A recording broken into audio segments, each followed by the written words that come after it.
tremble. Her colours lowered by racing's new hero, Incentivise. A new Group 1 star. Very elegant, who had the right run behind them, just couldn't get over the top of them. Elite horses, though, they bounce back. And with the Waller polish, we know she can do just that. Very elegant, too good. Over $9 million in the bank. Then there's the rise of Brett Preble. 5 Group 1 victories already this season. Front conformist drive, photo finish, and Probabeel will win it. If he guides the brilliant Probabeel to success today, he will join a rare group of jockeys in achieving wins in racing's Big Four.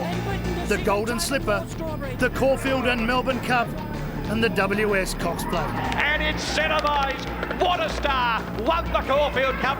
Green Moon wins the Melbourne Cup by a length and a half for Yorende. The boys in blue, Godolphin, have claimed our most prestigious races. So far, a Cox Plate has eluded them. Along comes Animo, a supremely gifted athlete with a freakish finish and will to win. 49.5 kilos on his back and a last start romp in the Caulfield Guineas all bodes well for James Cummings and his team. Animo the stronger. Animo won the Guineas from Captain Monard. Well, Charlotte, this is the reason that we're all here for the Cox Plate. And look, I think we just made our job a little bit harder by coming and seeing them a little bit earlier because, gee, we've got some fantastic looking athletes behind us. We certainly do, and I think we've made a case for every single one of them in this pre-parade ring. So good luck, everybody at home. Yeah, it's going to be an intriguing contest. And as we've already said, it's going to be a really hard job for us to decipher who looks the best back here in the mounting yard. But they're all at their peak and they're all ready to go for their grand final. Great moments in the Australian sporting calendar every year. The $5 million Group 1 Weight for Age Classic, the Ladbrokes Cox Plate. It's 101st running here this afternoon, and it looks like it's going to be under wet and grey skies. Of course, the news this morning at 7:30, the scratching of race favourite Zaki. The first horse for us to take a look at is Dalasan, who's having his 14th crack at Group 1 level. He's run top 3 on 4 occasions. The most recent of those, of course, was that last start performance when third behind Private Eye in the Epsom. Terrific performance that was, wasn't it, from Dalasan, who is super consistent. Really throughout his career over a variety of distances. The 2000's not an issue.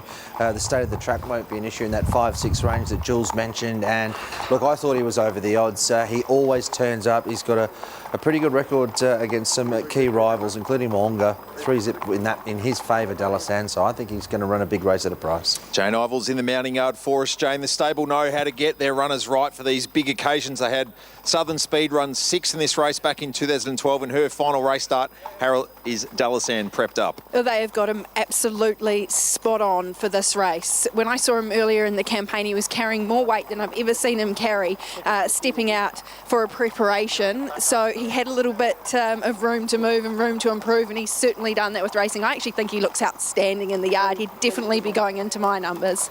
3 Gold Trip is scratched, as we know, yesterday as a result of some lameness issues. So we move to the 4 call sign Mav BZ. The New Zealander Luke Nolan won this race in 2007 aboard El Segundo, and trainer John Barry ran second back in 2011 with Jimmy Chu.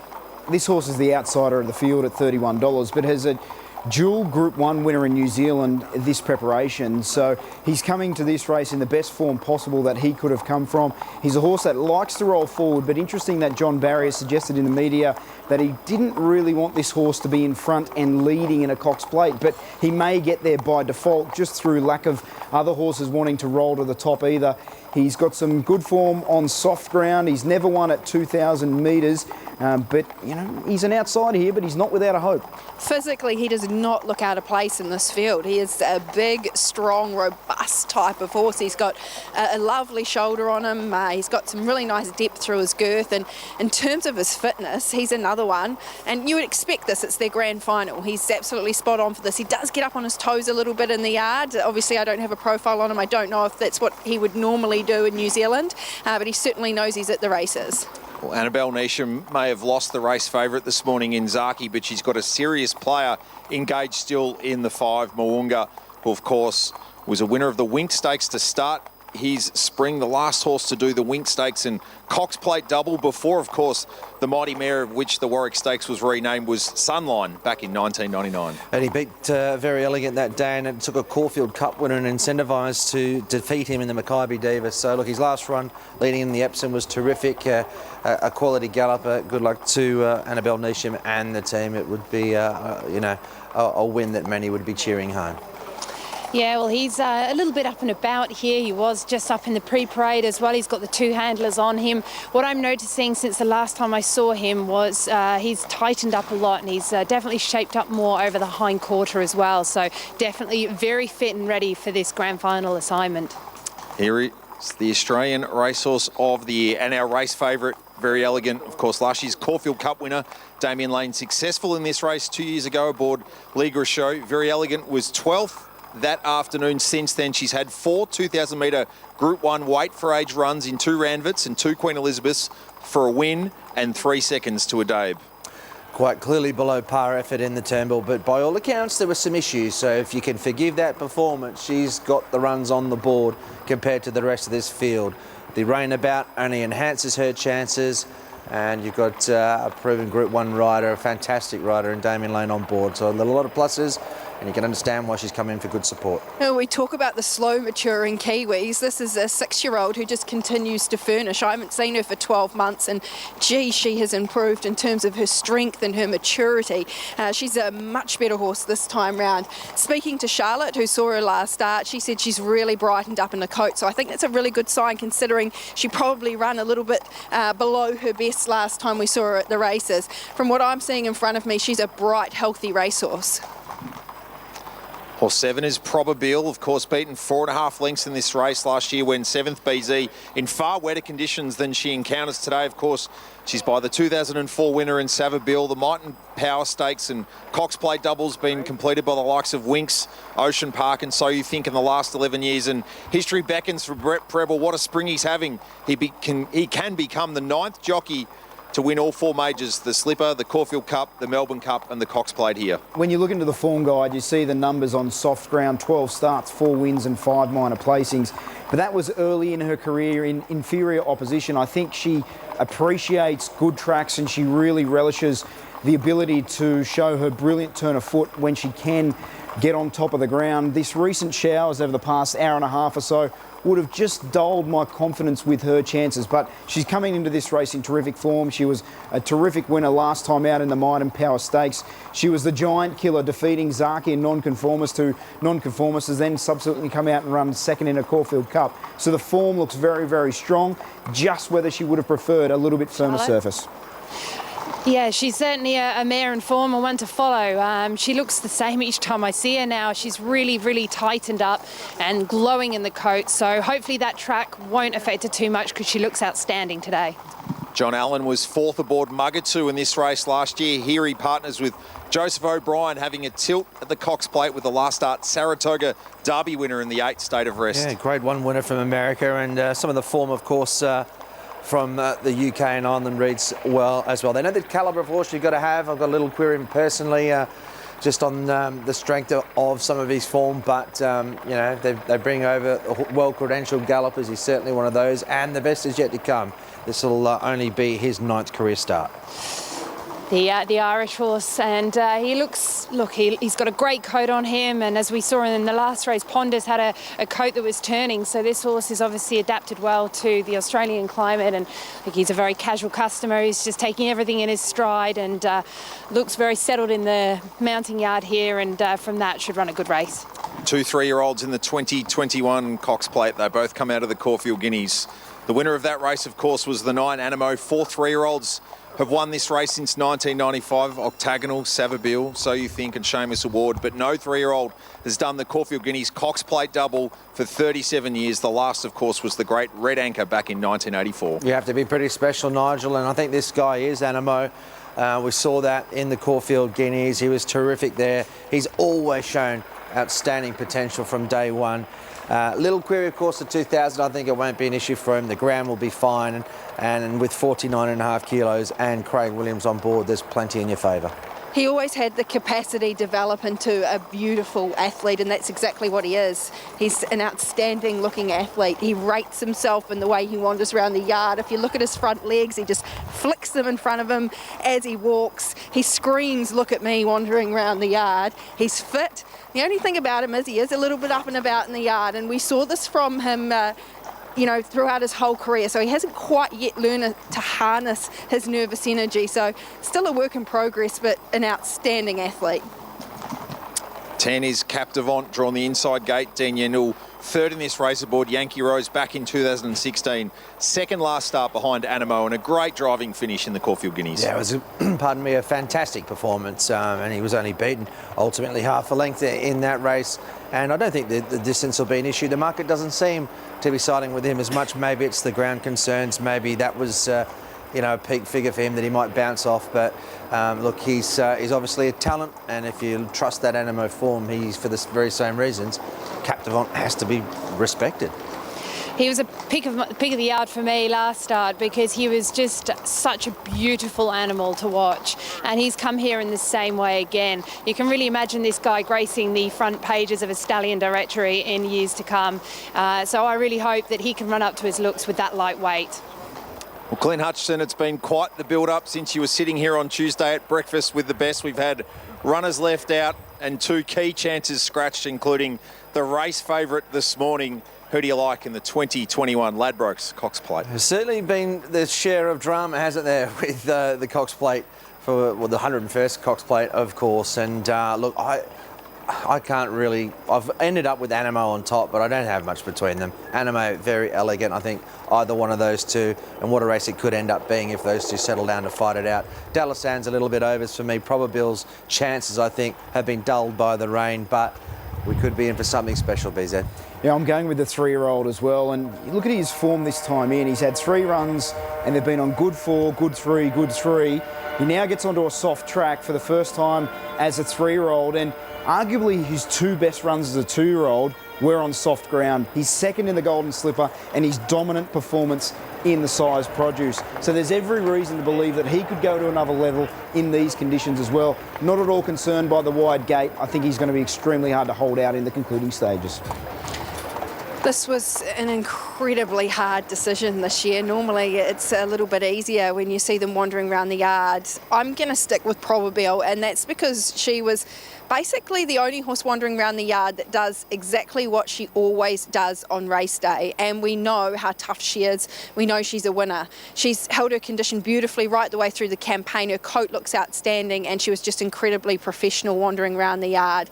So I'm leaning towards Probabil. It's a shame what's happened with track conditions. That is the big question mark with her. Outside of that, I think that Very Elegant has come back a much better horse this time in. She's furnished, she's matured, she looked outstanding, and she was lovely and relaxed wandering around the yard. And Animo, what an athlete. It would not surprise me if he puts his hand up here today. Charlotte, difficult decision, and I know you were very taken by Captivant, but as we've said before, you can make a case for a number of them. Well, you could. If I was a strong punting woman, I'd be going probably for Very Elegant today. I just had a chat with Joe and Stable Connections, and last time I saw her, which was obviously only a short time ago, when she had that slightly off run, I just felt she was ever so slightly dull in the coat and the eye. Today, different horse, so I hope that resonates and she runs really well. Small field for the Cox Plate, about 4 minutes out, but the market is having real difficulty with it. 340 each of 2, Very Elegant and the 3-year-old Animo. Just can't be split at the moment. Mwanga, we spoke about that horse. He's had good enough support at $5.50. State of Rest, the International. You're back to every international trained horse since 2016. You'll be winning plenty. Joseph O'Brien here. It's been $7.50. Probabil, 10 out to 12. Oh, look, it's a really tricky race. Captivant at $13. The market hasn't moved much. Equal favourites, as I said, Very Elegant, 340, and Animo setting up to be a belter. Joined by Peter Snowden. The team have got Captivant, one of 2 3-year-olds in the race, engaged. Peter, thanks so much for your time. Welcome back to Melbourne as well. It's been a while. Great to be back in it. It's terrific to be here. Privileged to have a horse in the race. You've spent so much time at this course and at this very meeting. Even though we don't have the crowds in the stands behind us, you can still tell it's a Cox Plate. It's a tragedy they're not here, but it is what it is, and it'll never be taken away, that part of it. But I hope we can be the right part of it back here in the finish shortly. When did the Cox Plate come into the mind for yourself and Paul throughout Captivon's 3-year-old campaign? Yeah, probably these last start gave us an inkling that he can run the trip, but look, he's not bred to do it at all, but he doesn't know that. He's racing like he wants this sort of distance, and we're going to find out today how he goes. Is Dean instructed to take it up if he jumps cleanly? I will go forward early the first corner and sort it out from there, but I'd say he'll be in the first 3 or 4, hopefully, and can give him every chance from there. We've had a little bit of rain across the last 90 minutes or so. No concerns for him? Oh, it is, but there's nothing we can do about it.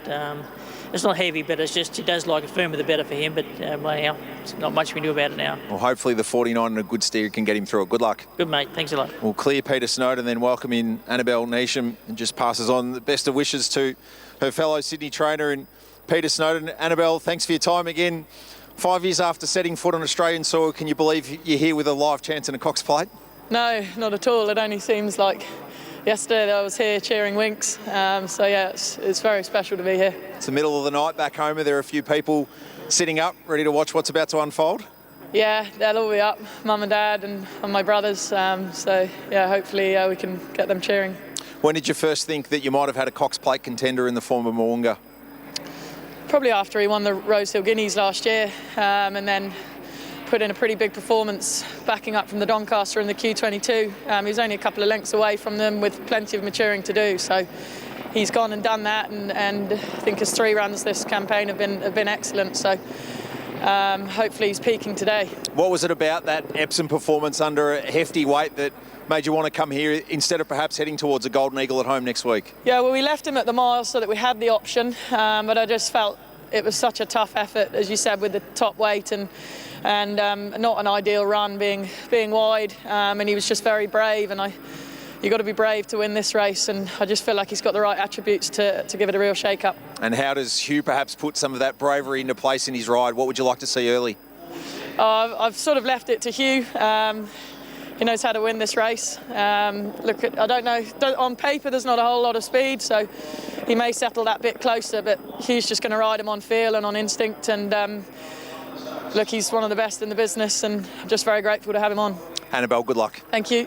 Let's head upstairs to Matt Hill for the 101st running of the Ladbrokes Cox Plate. Grand Slam and complements the Melbourne Cup, Caulfield Cup and Golden Slipper, of course. State of Rest goes in. Mo'unga for Hugh Bowman, a winner of this race 4 times with Winks. Very Elegant joins the line, the 9 times Group 1 winner. So they make a decent line. This field of 8, a select field of 8, as Call Sign Mav for Luke Nolan goes in. We're just about there. After a dramatic week, Australia's best race is about to get underway as Animo for Craig Williams, who's won the race twice, goes in, and the field is set for the Ladbrokes Cox Plates. Stand by for a start, and they're racing. Dalasan away fairly. Captivant out well with Call Sign Mav. Dalasan's going to boot up between them, and then came Probabeel after 100 metres.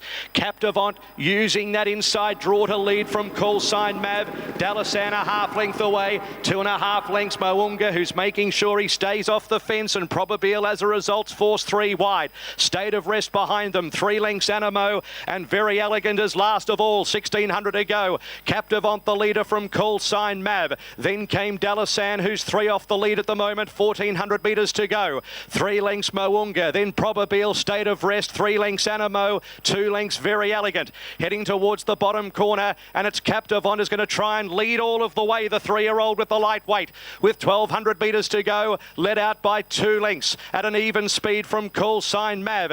Dalasan is 3rd, 1.25 lengths Mo'unga. 2 lengths Probabeel, State of Rest, Animo, second last, 2.5 Very Elegant. Through halfway, 1,000 metres to run. Captivant getting a good fraction here by 1.25 lengths, Call Sign Mav. Then came Dalasan, Mo'unga, 1.5 lengths Probabeel. Then State of Rest, no change. Animo second last, 2 lengths Very Elegant. To the side of the course now, 800 metres to run, and they're travelling off the rails. It's Captivant leading by 1 length, Call Sign Mav. Then Dalasan, Mo'unga, Probabeel, State of Rest 4 4 off the lead as they're about to pack up. Anamo's 5 off the lead. Very Elegant getting going. Captive on at the 500 metres. They're in the middle of the track. Yendall goes for the whip. Here come the runs. Moonga up around the outside. Dalasan trying to cut the corner. Then Call Sign Mav running through them. State of Rest has got the split. 300 to go and the Irish horse sprints clear. State of Rest a length. Animo follows it through and Very Elegant to the outside at the 200. State of Rest a neck. Animo. Very Elegant late. It's State of Rest at the 100. Animo wearing it down. State of Rest just in front of Animo. State of Rest holding on. State of Rest I think has just won for the Emerald Isle from Animo and Very Elegant. Then came Moonga. Next to finish Probabile, Dalasan, Call Sign Mav and Captivant in a thrilling Cox Plate.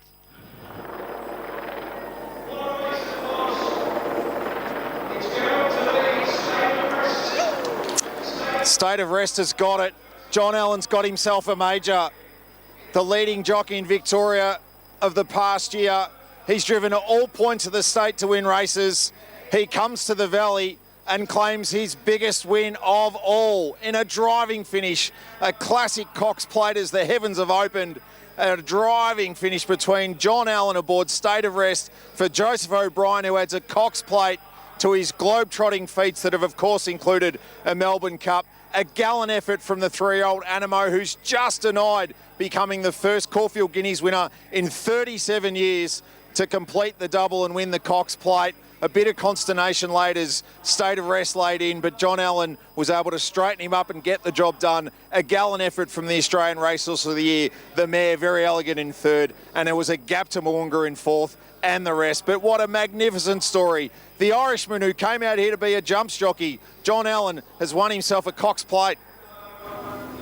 What a moment for John Allen and what a finish in a magnificent race. State of Rest for Joseph O'Brien and John Allen, his biggest win in what is a remarkable career as the rain starts to really pelt down here at Moonee Valley, defying a gallant Animo and Very Elegant back in 3rd. What a race, guys. Zed, there was plenty going on, but all honours with the winner. Fought off a late challenge, but there is a bit to have a look at in the final 150 metres. It looks as though State of Rest has rolled in onto Animo. Here we see on the overhead shot, there's a little minor bump there. The margin is a short head. I'm not convinced there's going to be grounds for a protest, but you're dealing with a Cox Plate. Michael Walker, if you were riding Animo, would you be having another look at the film? Yeah, I would be. And short half head, to say it was a long neck. Short head. I'd definitely have a go. It's a Cox Plate. I'm not convinced there's anything in that. No, well, I'm not sure. Look, the connections are going to have a look. He was good through the line, the runner-up. I think the winner's done very little wrong there. We won't talk about that now. Let's live in the moment. They'll have a look at it all. Let's head out with Richo. Well, Mark Power, on behalf of Joseph O'Brien, congratulations. The Irish eyes are smiling. Describe what it's like for you to be part of a team that's just won the Cox Plate. Richo, it's unbelievable. And today is nothing but a true reflection into what took to get this horse here today. From the lads at home in the yard, there's that many to mention, from farriers, vets, lads who look after him at home. Johnny Allen was super on him. You won't get stronger inside the last 200 than Johnny there. And then we've probably got a fair man pre-training for us, and Joseph O'Brien as well. It's outstanding, and it's just a credit to the whole team at home. And MJ Dorn, who rides him there, it's amazing. His win in Saratoga was fantastic, and by all reports, he really settled in well here. He did. He, from the moment he got off the plane and touched down in Werribee, his work had been really good. MJ rides him every day at home. He can be a little bit of a handful sometimes, so MJ is the right man for him, and he was always delighted with him. We were reporting to Joseph that we were happy with him, and he's proved it here today. Okay, now there is a protest second against first, so you'll have an opportunity to go in and represent Joseph in that hearing. We would love to reflect on this brilliant win. We'll let you go and get that out of the way. Most importantly, congratulations, great win. Cheers, Richard, thank you. Have the official announcement. There is a protest already being lodged. Second versus first for interference inside the final stages. So you can see on the tight angle, John Allen does roll in on State of Rest. Whether that's going to be enough to overturn a short head margin? This is going to be debated right across the country and right across the globe. And one man who likes to debate in the steward's room is Craig Williams, let's be honest.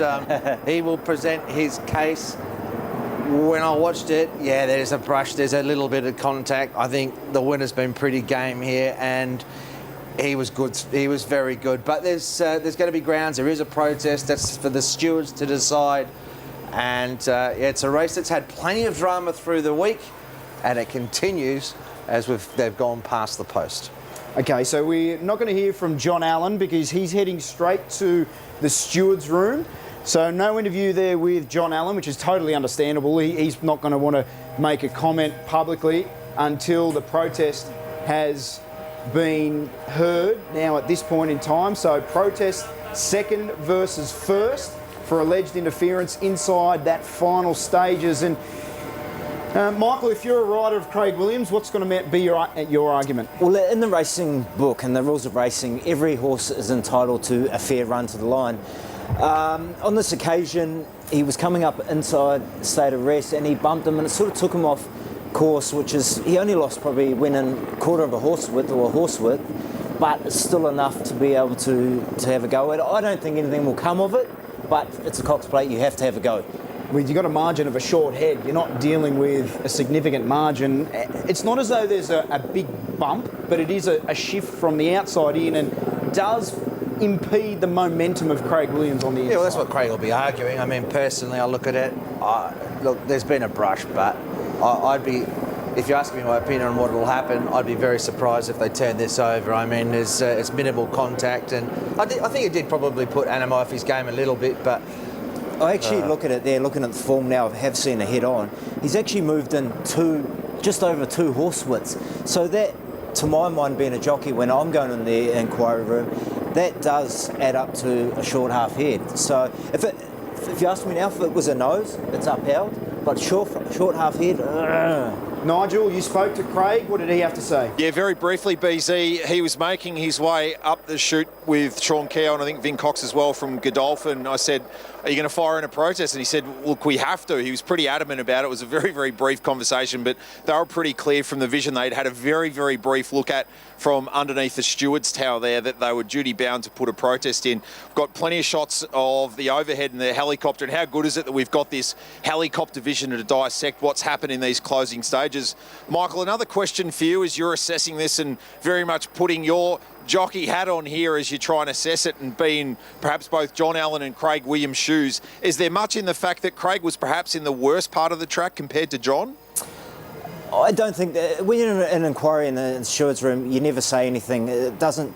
You as a jockey, you steer on which part of the track you want to go to. So I definitely don't think that'll come up. One thing I'm looking at it also, a stride after the post, Animo's in front. So that's another thing that they will take into account. And Craig will say that. He will say, I've come from behind him, sure, chasing him. I've been pushed in 2 horse widths, probably just over 2 horse widths, and a stride after the post, not even a stride after the post, I'm actually in front. So on this occasion, I wasn't entitled to a fair run to the line, which it does say, as I've said before, in the rules of racing, that every horse is entitled. And on this occasion, he wasn't, but I'm in 2 minds. That back shot, you can see John Allen sort of leaning back towards the inside just as Craig Williams is sort of improving on his line, and that's going to be something that Craig Williams is going to no doubt argue that he had his momentum, and he's used that word once before here, going back many, many years, yes, when intimidation was what he suggested, and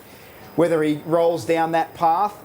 But we have to make an apologies. We can't actually get into the room due to the COVID protocols here in Victoria. We aren't allowed to have a camera in the protest room at this stage. So unfortunately, we won't be able to bring you the arguments from both sides. We're just going to have to keep looking at the vision and wait for the result to come through. And what the stewards will be deliberating, obviously, had that him not taking off his line, the minor contact not occurred, would you be comfortably satisfied that Animo beats the other horse? And that's what the stewards have got to weigh up. I don't know if you can watch that and be definitive, but the thing that they'll say though, Hutch, though, that Craig will say, I was going after him, and you can see I'm going to go past him, and then when he's done that, it stopped my momentum, and it's actually slowed my horse down for 2 strides. So in testing conditions. In testing conditions. So I can almost guarantee you Craig will have a Scrabble book there already. He would have everything he needs to say, because he's one of the best in the stewards room, and he loves arguing. No, and he's pretty adept at it as well. But he's got to mount a very good case here, because while there was contact, while he was taken off his line and a small margin, they have to be comfortably satisfied, Nigel, that he definitely would have won. What's your opinion?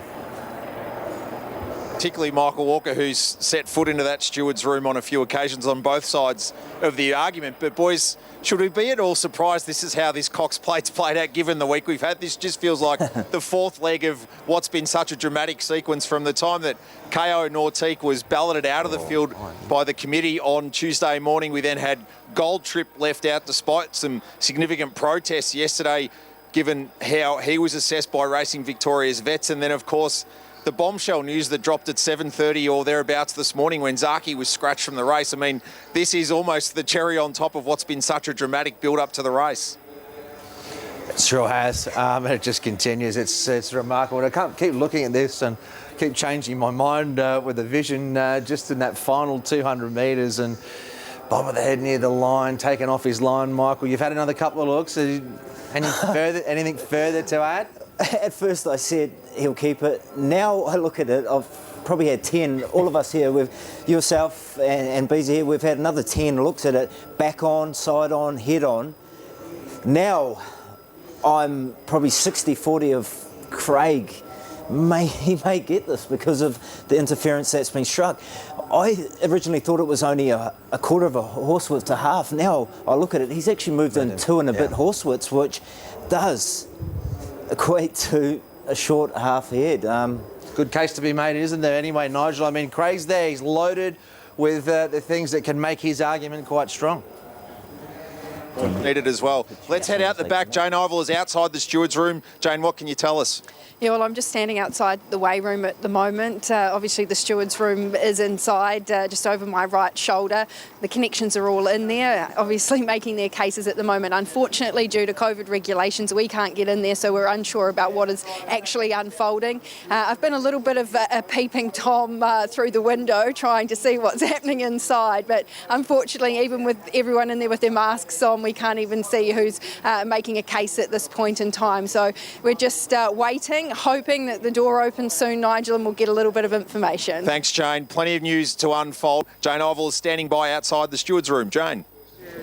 Yeah, look, obviously yet to get a bit of information, but as you can see, jockeys have come out, so both sides have obviously pleaded their case at this point in time, and really we're just waiting for the stewards to deliberate and obviously give us a decision, so not too long now. Michael Walker, Brent Zarafa, Clint Hutchison. Again, the drama continues, and with every minute that tick buys, we just wonder and ponder what the outcome of this protest might be. Michael, I don't know if you've had a chance to have a look at the WhatsApp group that we're both a part of that involves the crew who are a part of the wrap at 9:30 on a Sunday morning. We're going to have plenty to talk about on the program tomorrow. Looks like there's a fair difference of opinion in that group as well. We sure will, but I haven't seen it yet, but I can no doubt Mike Simons will be carrying on there, and obviously Ashman.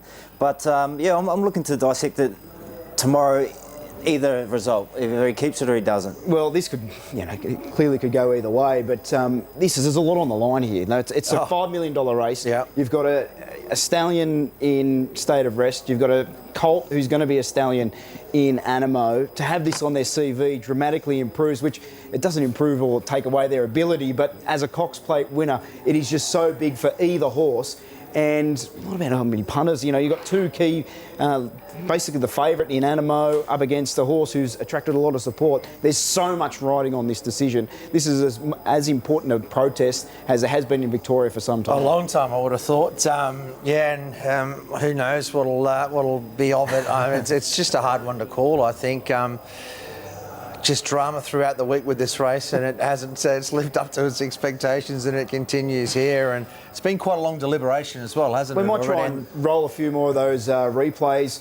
For those that may have just been tuning in or still wanting to see what's transpired, the jockeys are still outside of the room at this point in time, so we don't have a decision. We'll bring you that news as soon as possible, and once again we apologise that we can't get a camera into the steward's room at this point in time due to the COVID protocols. But Craig Williams following through John Allen on state of rest. John Allen, you can even see the stripes in the track give you a good understanding of sort of where the established line was of each runner. Animo just on the outside of that light stripe now gets rolled back onto the inside of the next stripe by the time he the interference finishes. Yeah, and that dark stripe that you talk about that he got taken back to, he's actually gone in another horse width when he's got there.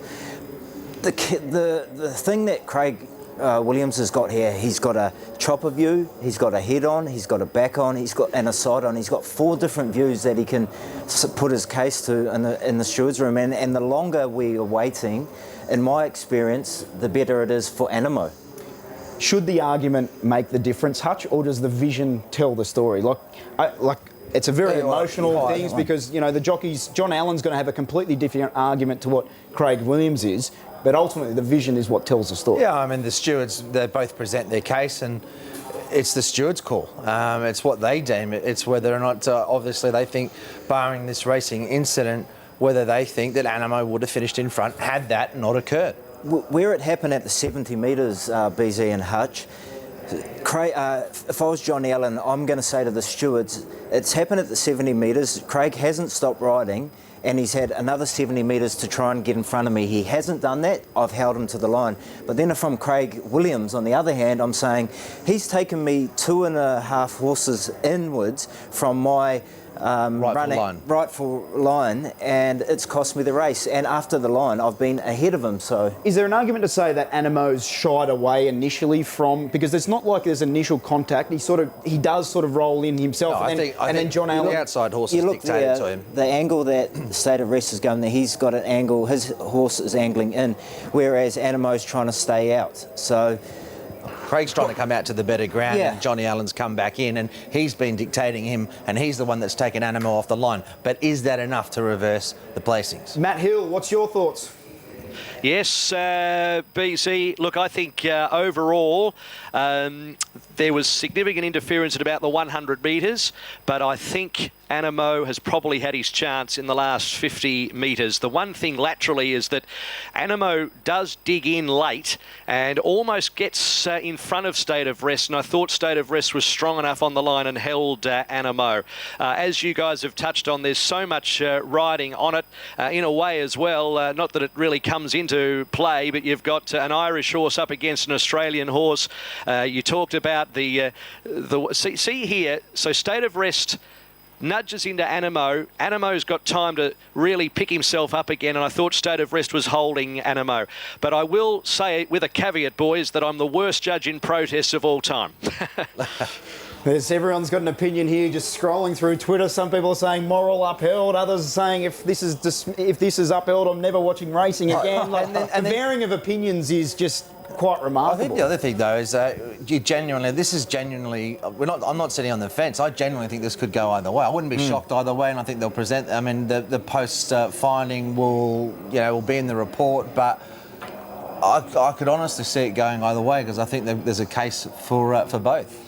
We're sitting, waiting like everyone else for the result. When we will have it, we'll bring it to you as soon as possible. Protest second verse first in the 101st Cox Plate. Here's a look at the back shot again, and you can see here with State of Rest sort of rolling in from his line onto Animo. Is that the difference between a short head margin? That is what it boils down to. Yeah, and they're comfortably satisfied that he would have finished in front of him. I'm just starting to go with Michael Walker now, 60-40 with Animo. I think he might get this. Every time I see particularly that back shot, he really took him off his line. He's come in 3 horses. There was contact. There's 3 factors there, and I know he's had his chance after that, but the point is, through the line, he was back in front. Yeah, that's what I was just going to say. Johnny Allen, his argument in there, hang on, it happened, but you still had 50 to 70 metres to go past me. But then Craig's going to come back and argue and say, hang on, but a stride after the line I was, or even a half a stride after the line I was in front of you. And if you didn't do that, 2 strides before the line I would have picked you up anyway. So I'm still 60-40. But the more I watch and the longer it goes, as I've stated before, the longer a inquiry goes or a objection goes, it usually goes for the horse that's What's a record objecting. for the length of time? Because this is getting right up there. It is. We've already got horses in the mounting yard for the next. The jockeys are still waiting outside the stewards' room to go back in for deliberations. So the stewards themselves are currently voting on the result and deciding what the result of the Cox Plate is going to be. We would love to be in there. We'd love to hear the vision, hear the arguments, and there you can see both riders still outside of the room at this point in time. Johnny Allen there with Mark Power from the Joseph O'Brien team. And, you know, this is not just a local race. This is an international race with Joseph O'Brien and his connections. Everyone tuned in from right around the world. There's so much hanging on this decision, and we'll bring it to you as soon as possible, but it's not imminent at this point because the jockeys aren't even going back in the room at this stage. There's a lot of gravity with the decision, like you said, for many reasons. You're talking about a young colt as well, and obviously Group 1 success on an international stage, but I don't think there'll be too far away, one wouldn't imagine. A very animated Craig Williams, as we can see, and he just keep going and keep talking, I'm sure, and he knows what to say, that's for sure. We've had the privilege, I suppose, of listening to the sort of evidence that he could put forward, and I'm sure he'll be stating his case very clearly. You know, you can see Jason Richardson standing outside waiting for the news as well with the Channel 7 team. So we're both in the same situation. We're all on the outside waiting for the result, and we can't get into the stewards' room with our cameras or any sort of recording of what the stewards are having to say at this stage. Craig Williams would be quietly be confident. As he stated, he hadn't even just taken the saddle off and he already said, I'm going to protest. So without even seeing the films, BZ, you know, seeing the back on, the head on, the side on and the chopper shot, he was already going to Do you notice that when you're out there? Like, does that go through your mind? Or in the driving finish, you're thinking in the back of your mind, I'm a chance if I don't get this of straight away as we get past the post, I'm going to fire in a protest. Yep, I've done that before myself. Not just because it's a Cox Plate. You know, I've done it before in a maiden race. I think at Echuca one day I done it when I rode a horse for Nigel Blackiston, and I won the race. And it was Is it just that very you similar. have you know when your momentum's taken away? Yep, and I think off air just before Hutch we were saying on the side on, you can see him going to level up and go past, and then when that interference did happen, it did slow him down. What's going through John Allen's mind at this point in time? Because he's first past the post in a Cox Plate. And you can just see the emotion in his face, what would be rolling through his mind. You know, the biggest win of his career potentially that could be taken from underneath him by a decision in the stewards' room. You know, as riders, you go through this in your career, but this is a huge, huge moment for Johnny Allen. In his mind, as a jockey, I would be sitting there, and I think he would be going, nah, no hope. You got no chance. I've got this. But at the same time, can we read his body language? Can we take anything out of that, Nigel? I can't speak Irish, but he'd be saying something. Well, it's a dramatic time, boys. It's just gone past about 7:37 a.m. in the morning back in Ireland. So you can imagine what is going through the minds of everyone tied to both Joseph O'Brien and John Allen as they're watching this unfold as well. Michael, coming back to you as well, you're saying you're 60-40. As far as we understand it, the stewards have to be left in no doubt whatsoever that contact had an impact on the result in the end. So if it's 60-40 in your mind, it's got to stick with John Allen's state of rest, doesn't it? I agree with you. But I'm not a steward, and I never ever wish to be and one. they put a vote in as well, don't they? So it depends. You know, they might not necessarily be unanimous either. Agree. Yeah. Short head, the margin. That's what you're dealing with. Did the interference cost Animo a short head? It's an easy argument to make that it did. If it was a nose, it's upheld straight away. We're not here still waiting, but because it's a short half head, BZ, as you keep saying. No, it's not a short half head. It's a short head. So there is a short head. Well, I don't know. I'm still 60-40. Hutch, have you got a lean? I'm leaning towards they'll uphold this. Yes, so am I. The longer it goes on. Whether or not it's the right decision, I'm not sure. I mean, we've had enough views at it now that you can see it there, Nigel, but I think he's a good chance. Yeah, boys, we'll take a moment while we're waiting for the result of this protest. Very Elegant's run into third as well. What do we make of her performance? Very good. You know, she was in a similar spot to Animo, and then Obviously, Craig decided to take the inside path, but I think giving her a bit of room from Damien Lane. I think she ran to her best today. She was much better. She was no match for the other two in the race, but she was far better through the line, I thought, today than she was. This is a live vision. You can see John Allen still standing there chatting to Connections. Craig Williams pacing around. You've got the other riders that are looking to go out for the next race. Like, you could cut the tension with a knife. Like, it's quite remarkable. I know what Craig Williams would be saying. He'd be going, "Oh, sorry, mate. I had to have a go in that, but you shouldn't have come in on me." And so I know what Craig's like.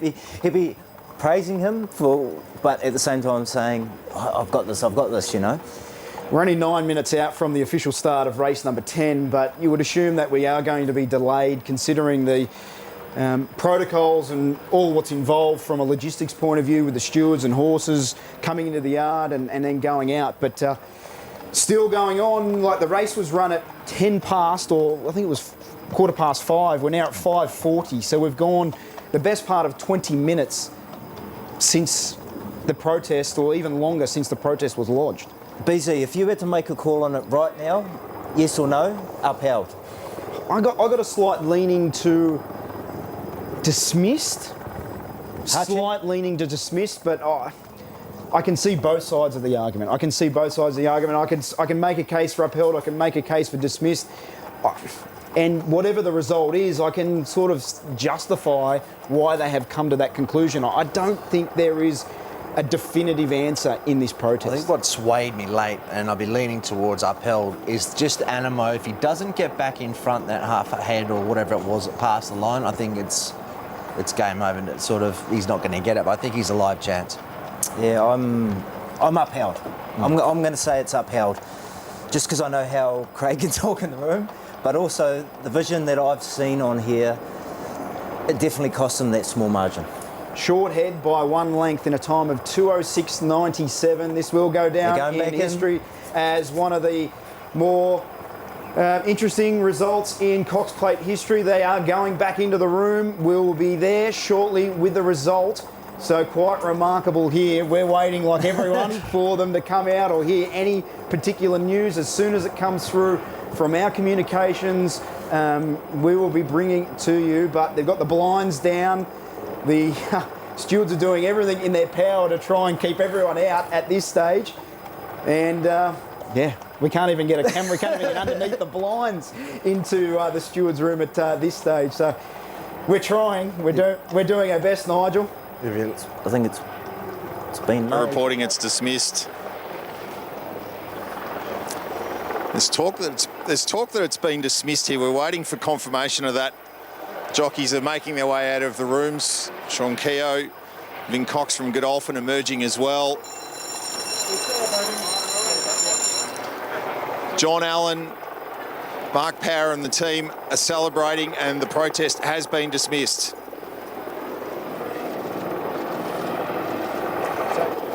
Missed.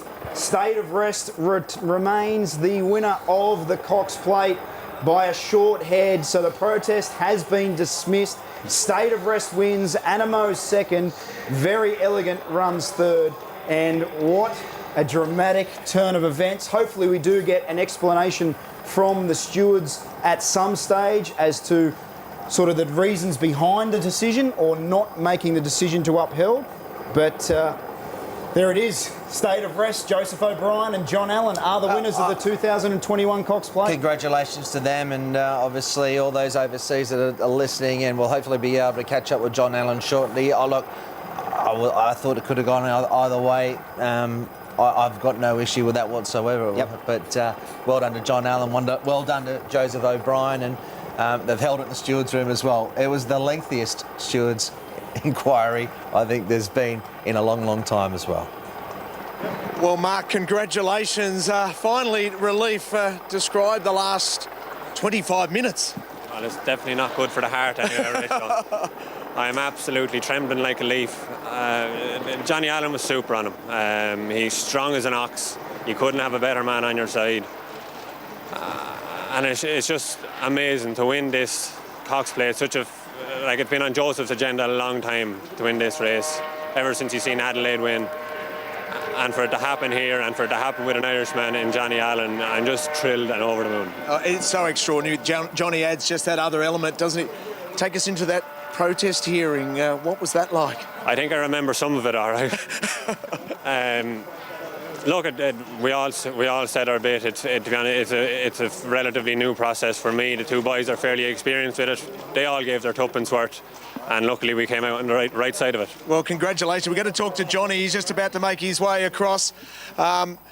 Johnny, congratulations. You won a WS Cox Plate. That was hard work, and then even harder in there. Yeah, definitely. Look, I knew across the line I was after giving a bit of a bump, so I couldn't even celebrate. But yeah, look, thank God we got the win anyhow. Look, great job by Mark and the team, and yeah, just wonderful to get the win. Describe that hearing. Were there moments there when you seriously thought, gee, Craig's making some really valid points? Craig's always a good talker, you know that. I was worried about you against him. I think there were too many paddies in there. The boys were saying they couldn't understand us, but yeah, look, the longer I was going, there was definitely a few anxious moments, but look, I think the right decision was made. And describe that horse's performance there tonight. It seems like whenever you went left, that was the right time to do it, and whenever you went right, you made all the right moves. Yeah, look, the race panned out pretty well. Probably when the gap appeared, I had to probably ask him to improve quick before it closed, and we might have got there a little bit too soon, but to his credit, when that horse got to him, he really fought and was good and solid to the line. The WS Cox Plate, it's such a unique race. What is it like to win, and to win with the grandson of someone who used to work with over in Ireland? Yeah, Joe Crowley worked with him for years. I'm sure if he's looking down from above, he'd have a smile on his face. So, yeah, look, unbelievable, really.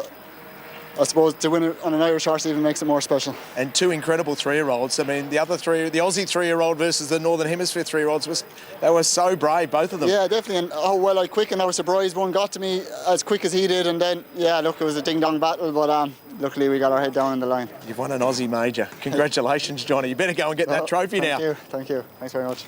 So that wraps it up, a dramatic Cox Plate.